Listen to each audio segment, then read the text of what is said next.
নমস্কাৰ অকনিহত মই তোমালোকৰ চিন্ময়ী বাইদেউ আজি আকৌ তোমালোকলৈ লৈ আহিছো তোমালোকৰ আমাৰ চৌপাশৰ পৰিৱেশ ইয়াৰে আজি আমি তৃতীয়টি অধ্যায়ৰ 10 নং পাঠ আকাশৰ কথাৰ প্ৰথমটি অংশ আলোচনা কৰিম এতিয়া আহাচোন চাও এই প্ৰথম অংশটিত কিনো আছে এতিয়া চাচোন মোৰ পিছফালে এখন ছবি এই ছবিখনত আমি কি দেখা পাইছো বেলিটো দেখা পাইছো নহয়নে বাৰু এতিয়া এই বেলিটো লৈ তোমালোকৰ কাৰণে এটা পদ্য আছে আৰু একেলগে গাবলৈ দিছে আহাচোন গাও ইয়াত কৈছে গাও আহা পুৱাতেই উঠি আকাশলৈ চালো ৰঙা এটা বল যেন বেলিটো দেখিলো লাহে লাহে বেলি ককাই ওপৰলৈ যায় পোহৰ বেছি ৰ'দ বেছি গৰম লাগে ভাই তৰাবোৰ দেখিলো নিশাৰ আকাশত তিৰবিৰ কৰি থাকে জোনবাইৰ লগত এতিয়া চোৱাচোন আমি এই পদ্ধতি পঢ়িলো আকৌ এবাৰ এই পদ্ধতিলৈ চাওচোন আহা ইয়াত কৈছে পুৱাতেই উঠি আকাশলৈ চালো ৰঙা এটা বল যেন বেলিটো দেখিলো এতিয়া চোৱাচোন এই ছবিখনত ৰাতিপুৱাৰ এই বেলিটো কেনে যেন লাগিছে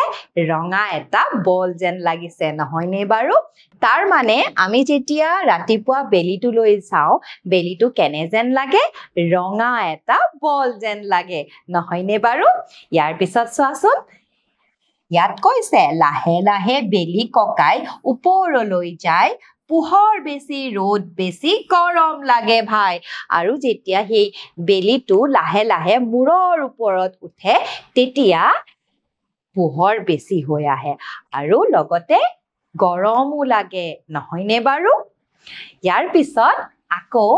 চোৱাচোন যেতিয়া বেলিটো ডুব যায় তেতিয়া আমি ৰাতিৰ আকাশত কি দেখা পাওঁ এয়া চোৱাচোন তৰাবোৰ দেখিলো নিশাৰ আকাশত তিৰবিৰ কৰি থাকে জোনবাইৰ লগত যেতিয়া বেলিটো ডুবি যায় তেতিয়া কি হয় পোহৰটো নাইকিয়া হৈ যায় নহয়নে আৰু তেতিয়া কি আহে হয় তেতিয়া ৰাতি হৈ আহে আৰু ৰাতি আকাশত কি ওলাই এয়া চোৱাচোন দেখা পাইছানে তৰা আৰু জোনবাই ওলাই নহয়নে বাৰু এতিয়া ইয়াৰ পিছলৈ যাওঁচোন আহা ইয়াত তোমালোকক এটা ক্ৰিয়াকলাপ কৰিবলৈ দিছে কিনো কৰিবলৈ দিছে চাওচোন আহা ইয়াত কৈছে ক্ৰিয়াকলাপ 1 ওপৰত দিয়া পদ্যটো পঢ়া আৰু ছবি কেইখন চাই দিন আৰু ৰাতিৰ আকাশত কি কি দেখা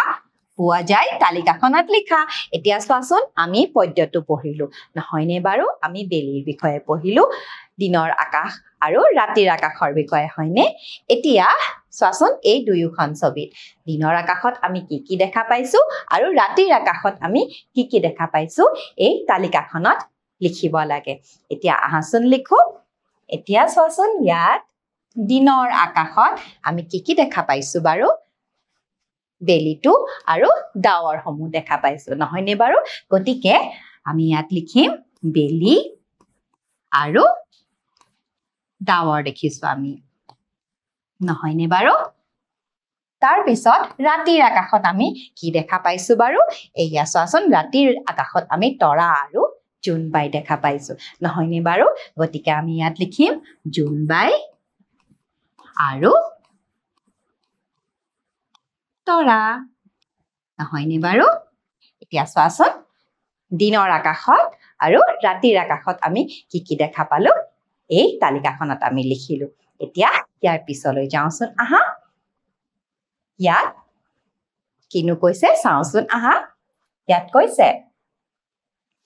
বেলি ওলালে দিন হয় আৰু বেলি মাৰ গলে ৰাতি হয় এতিয়া চোৱাচোন বেলি যেতিয়া ওলাই তেতিয়া চাৰিওফালে পোহৰ হৈ আহে আৰু তেতিয়া দিন হয় আৰু যেতিয়া বেলি মাৰ যায় তেতিয়া পোহৰ নোহোৱা হয় আৰু তেতিয়াই কি হয় ৰাতি নামি আহে ইয়াত কৈছে পুৱা আৰু সন্ধিয়া সময়ত বেলিটোলৈ চালে ডাঙৰ ৰঙচুৱা এটা বলৰ দৰে দেখি তোমালোকে পুৱা আৰু সন্ধিয়া বেলিটোলৈ চাবাচোন বেলিটো এটা ডাঙৰ ৰঙচুৱা বলৰ দৰে দেখি কেতিয়াবা বেলিটোলৈ চাবাচোন বাৰু ইয়াত কৈছে দুপৰীয়া বেলিটোলৈ পোনপটীয়াকৈ চাব নোৱাৰি কিয়নো বেলিৰ তীব্ৰ পোহৰ চকুৱে সহ্য কৰিব নোৱাৰে এতিয়া চোৱাচোন দুপৰীয়া সময়ত যেতিয়া বেলিটো মূৰৰ ওপৰত উঠে তেতিয়া বেলিৰ পোহৰবোৰ তীব্ৰ হৈ উঠে আৰু তেতিয়া আমাৰ চকুৱে সেই পোহৰ সহ্য কৰিব নোৱাৰে গতিকে আমি দুপৰীয়া সময়ত বেলিটোলৈ চাব নালাগে এনেকৈ যদি বেলিটোলৈ চাওঁ তেতিয়া আমাৰ চকুৱে কষ্ট পায় চকুৰ বহুত ক্ষতি হয় গতিকে আমি দুপৰীয়া সময়ত বেলিলৈ পোনপটীয়াকৈ চোৱা উচিত নহয় এতিয়া ইয়াৰ পিছলৈ যাওঁচোন আহা ইয়াত কৈছে বেলিয়ে তাপ আৰু পোহৰ দুয়োটাই দিয়ে তাপ আৰু পোহৰ দিয়াৰ বোৰে হৈছে তৰা বা নক্ষত্ৰ সেইবাবে বেলি এটা নক্ষত্ৰ বেলিটো সূৰ্য বুলিও কোৱা হয় এতিয়া চোৱাচোন বেলিয়ে তাপ আৰু পোহৰ দুয়োটাই দিয়ে তাপ আৰু পোহৰ দুয়োটাই দিয়াৰ বাবে ইহঁতক তৰা বা নক্ষত্ৰ বুলি কোৱা হয় এতিয়া চোৱাচোন বেলিটোৰ আন এটা নাম সূৰ্য বেলিটো সূৰ্য বুলিও কয় এতিয়া দেখা পালানে বাৰু বেলিয়ে কি দিয়ে তাপ আৰু পোহৰ দুয়োটাই দিয়ে সেয়ে আমি পোহৰো পাওঁ আৰু লগতে গৰম অনুভৱো কৰোঁ নহয়নে বাৰু এতিয়া ইয়াৰ পিছলৈ যাওঁচোন আহা কিছুমান প্ৰশ্নৰ উত্তৰ কৰোঁ ইয়াত তোমালোকক সুধিছে ৰাতিৰ আকাশত কি ওলাই তৰা নে বেলি ৰাতিৰ আকাশত কি ওলাই আমি কি দেখা পাওঁ ৰাতিৰ আকাশত হয় আমি তৰা দেখা পাওঁ ইয়াৰ পিছলৈ যাওঁচোন আহা ইয়াত কৈছে তাপ আৰু পোহৰ দিয়াবোৰেই হৈছে তৰা বা কি বুলি কয় তাপ আৰু পোহৰ দিয়াৰ বাবে তৰা বা কি কয় নক্ষত্ৰ বুলি কয় গতিকে ইয়াত আমি লিখিম নক্ষত্ৰ এতিয়া দেখা পালা নহয় আজি আমি বেলিটোৰ বিষয়ে শিকিলো দিনৰ আকাশত বেলি ওলাই আৰু ৰাতিৰ আকাশত তৰা আৰু জোনবাই ওলাই বেলিটো হৈছে এটা নক্ষত্ৰ কাৰণ ই তাপ আৰু পোহৰ দুয়োটাই দিয়ে গতিকে মৰমৰ অকণিহঁত আজিৰ এই অংশটো মই ইমানতে অন্ত পেলাইছো পৰৱৰ্তী অংশলৈ পুনৰবাৰ তোমালোকৰ লগত উপস্থিত হ'ম আজিৰ কাৰণে আহিছো নমস্কাৰ